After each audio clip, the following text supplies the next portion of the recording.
Bismillahirrahmanirrahim. Assalamu alaikum. We're back with another In Context. Today is June 15th, 2025, and obviously our topic today is Israel and what's going on. I just want to reference a quick movie, if I may, for a second. There was a movie years ago made by Jet Li where he was uh, like a human dog on a leash, and his owner was a mafia guy. He'd go to local businesses, and if he would try to coerce them to kind of extort them, if they didn't listen, he would exit the building, come back with his dog, Jet Li, on a leash, take the leash off, and Jet Li would make them understand that you got to listen.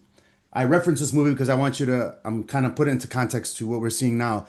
I see Israel's taken off, they took off the leash for Israel regarding Gaza.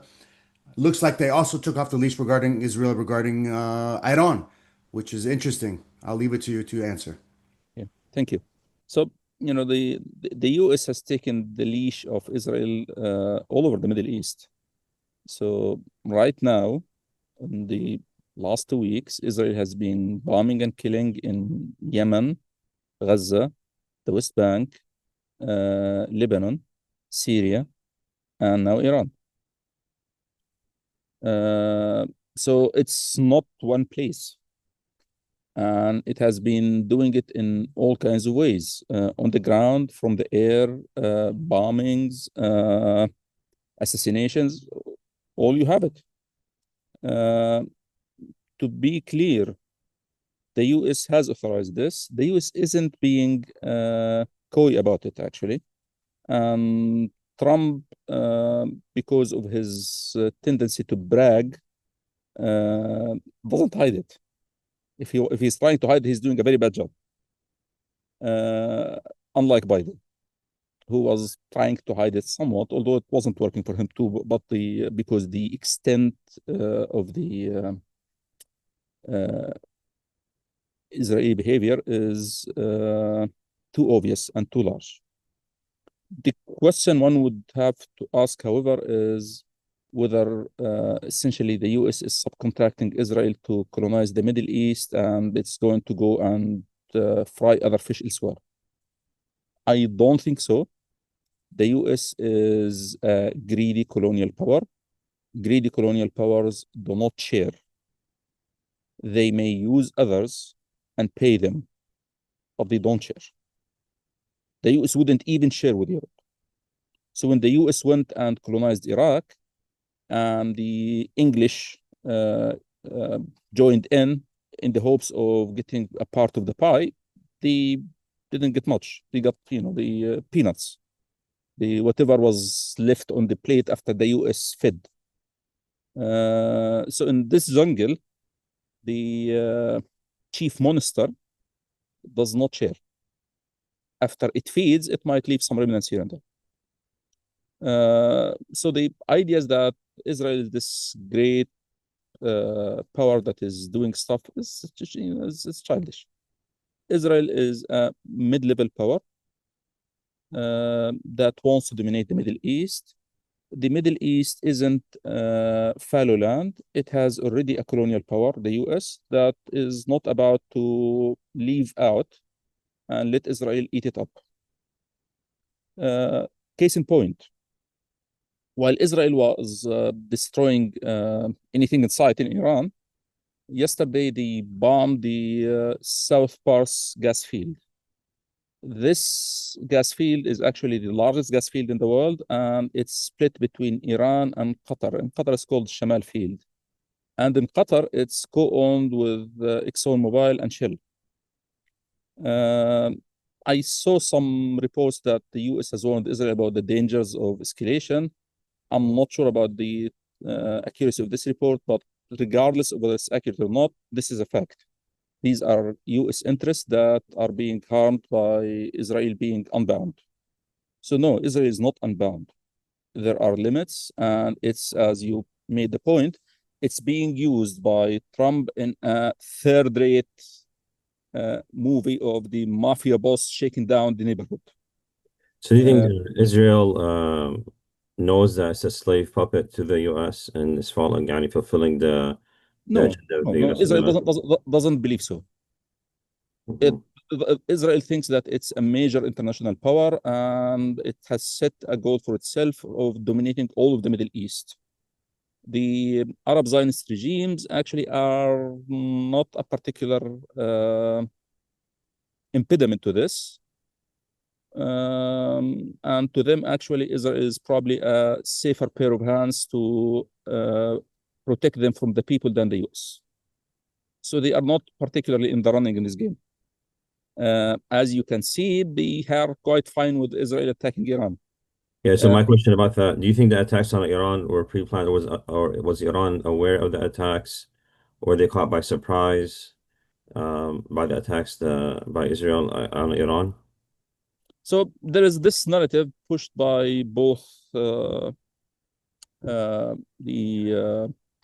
Arab Zionist regimes and the Sunni sectarians and the Iranian regime at once, that Israel was that Iran was taken by surprise, that Israel and the US had conned Iran into believing that an attack wasn't coming. And this comes with two varieties. The more ignorant variety claims that Iran didn't see this coming at all because the US has lulled them into believing that we are in peace negotiations. The more educated version of this says, well, actually, they expected that something was coming, but they didn't expect it exactly on that date, meaning the dawn of Friday. I don't think that's true because actually, not because I'm guessing, because actually, if you listened carefully to what Iran has been saying in the last few days just before the attack, they were saying we're expecting an attack. And if anything like that comes, we are going to hold the US responsible for it because Israel wouldn't do this without American authorization. They also said that after the attack, but they actually said it before the attack. They also released documents that they had taken out of Israel about collaboration between Israel and the International Atomic Energy Agency. And that, I think, to my mind at least, is what was meant to try to absorb any attempts to legitimize the Israeli attack, to undermine it. Even if that is not the case, you're just watching in the last 2 days as the US embassies and the US bases were preparing for a coming attack. These are the kinds of things you would expect within a few days of an attack. Even more to the point, the meeting that was actually held today between the Iranian foreign minister and the Trump's envoy, Witkoff, in Oman, unusually was left fluid before the attack, to the point where it wasn't even obvious whether it's going to be held in Sweden or in Oman. It was confirmed in Oman just on Thursday morning, but even then it wasn't very clear who is going to be attending and if it's even going to happen. So it was clear that this was unusual. This was the 6th meeting and this didn't follow the pattern for the last 5. So the business of, well, were you expecting that there will be a meeting on Sunday and there will be nothing before Sunday? That is justification from the Iranian side. The Arab regimes also use it to say, well, see, these fools, they were actually expecting it. The only thing is they misplanned. Misplanning is expected. So that being said, if the US was expecting it, do you think the US has a stance where they can have the cake and eat it too? Come again? Like they feel that they can, have their cake and eat it also. Like the US, their stance when it comes to all of this, where they have, it is obvious. Actually, Trump today, early this morning, came out explicitly saying that well, actually, we prefer peace, as if he's not arming Israel. As if Israel that is passing back and forth through Iraq is not passing through an airspace he controls. As if the Iraqi government hadn't asked him to stop the Israel passage from the airspace he controls, and it's not happening. Anyway, so he's trying to have his cake and eat it. He's saying, well, actually, I don't like war. I like peace and stuff. Yes, I'm arming them. Yes, I'm helping them. But actually, I'm not supporting them. This tactically makes a lot of sense, by the way. It doesn't make strategic sense, but it makes a lot of tactical sense because he's saying, well, I'm not part of this. And Iran actually accepts that stance and says, well, and based on this, we are going to hold off on attacking any American interests. We're not actually, they said that yesterday. The Iranian foreign minister said that we are going to hold off on attacking any US interests They make noises about closing Bab al-Mandab and closing Hormuz Straits, but they are not doing it. So the US is making sure that Iran wouldn't escalate to the point where it would harm the US. So their stance of we're not part of this is actually managing to contain the war. So technically, this makes a lot of sense because they are having their cake, they are cutting Iran down to size and eating it. They are making sure that that doesn't result in significant damage to their real interest and the Western alliance interest. They're having cake and they're eating it as well. Strategically, it's not a good idea because anybody else who wants to have business with the US looks at this and says, these people are not trustworthy. You can't have these with them because they will turn around and bite you. You can't even sign deals with them that are worth anything because they are not worth anything.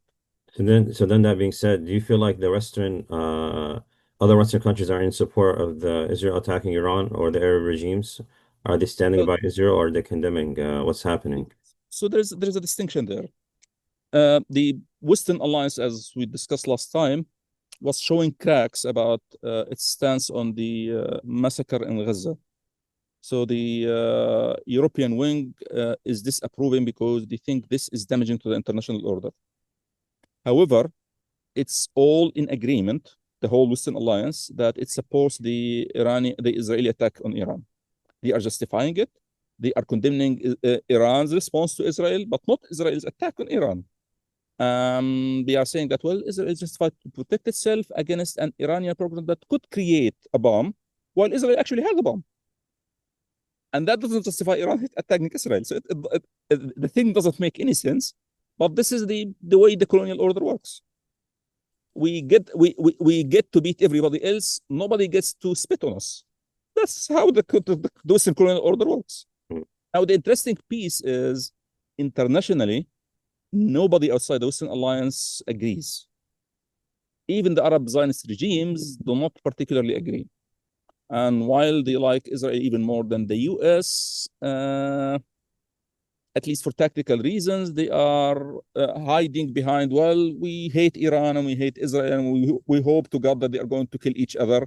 And a lot of foolish sectarian Muslims are saying, well, Allahumma ahlika al-zalimin wal-zalimin wa akhrijna min baynihim salimin, which is actually it's obscene. So they think that Allah would come down and do their business for them by killing all the people they hate. And in the process, actually, they are saying, well, that they are both equal. And that's complete rubbish. You know, anybody who have a brain would know this is nonsense. This actually is Arab Zionist regime propaganda being bought out by the sectarian Sunnis. That's nonsense. So then why does Iran always come short when it comes to this and them retaliating or or defending themselves against Israel? So there are two elements here. First, you cannot exclude the fact that they are, tactically bad, not good. That's a possibility.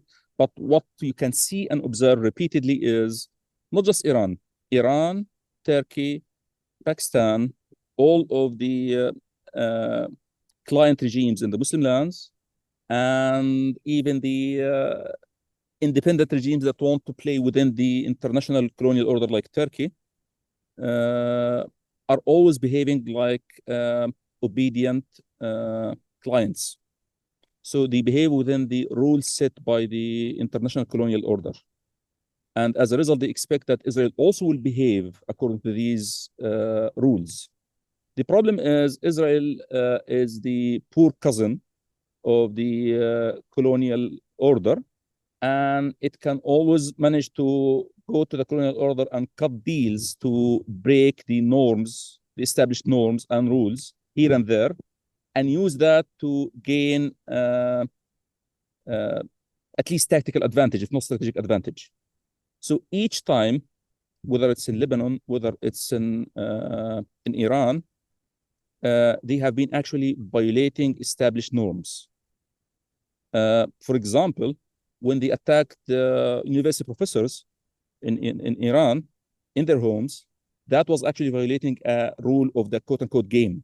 So until now, Israel has been carrying these attacks, but they were carrying them through false flags and deniable bombs and stuff like that through their intelligence services. But attacking them as the state of Israel has not been done before. And when Iran discovered that actually this rule of the game is not on anymore, they went and attacked Weizmann Institute. So they discovered, oh, actually, we can do that. Good morning. So Iran doesn't know it can break the rules or feel that I can. No. Client regimes are client regimes. They actually destroy their brain cells. They think that God doesn't exist. The colonial order exists. So they become more not as clients, more like slaves to their masters. They think within the box, defined by the international order. If they didn't think within the box, they wouldn't be client regimes. It's like Brother Danny said about them being on the leash. Yes, and if they didn't think that the world is established and defined by the Western colonial order, we wouldn't be client regimes. It's the nature of their structure. And that's why they always come short. Actually, they are not completely weak, because once they discover that they can do something, they can actually play catch on, like you saw yesterday. Iran caused serious damage in Israel. Once they discover that actually they can do that. So, for example, Iran discovered suddenly that there is a significant industrial installation in the port of Haifa. Hezbollah kept for the last year not discovering that it exists. So they were always bombing East Haifa, where it's suburban, with cows. Southern Haifa, where it's suburban. Even beyond Haifa.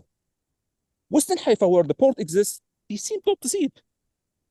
So then, has anyone? Because there are rules of the game, and the rules of the game, you don't hit industrial areas, because we don't want them to hit our industrial areas. And then you discover that actually the US has allowed them to hit our industrial areas. Okay, so let's go and do it. Good morning. Yeah. So now, that being said, why do you think in so long that something like this hasn't happened in Israel for many years, like where they get actually attacked, like in a way they got attacked yesterday? So do you think Iran thinks it's extensional. So they are now responding seriously. Before they were sending messages that we can actually do stuff, because they thought that there were rules and they were abiding by the rules. So, each one waits for his turn to be slaughtered, while the colonial master tells them, well, settle down, guys. It's not coming to you. And they keep believing him until the turn comes.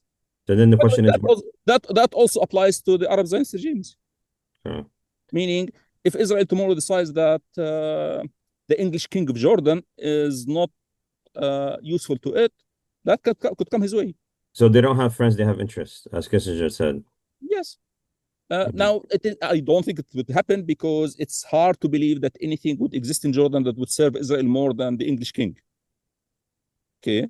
So I don't think it's going to happen, but actually there is nothing to prevent it. And there is, now that I actually spoke too fast, the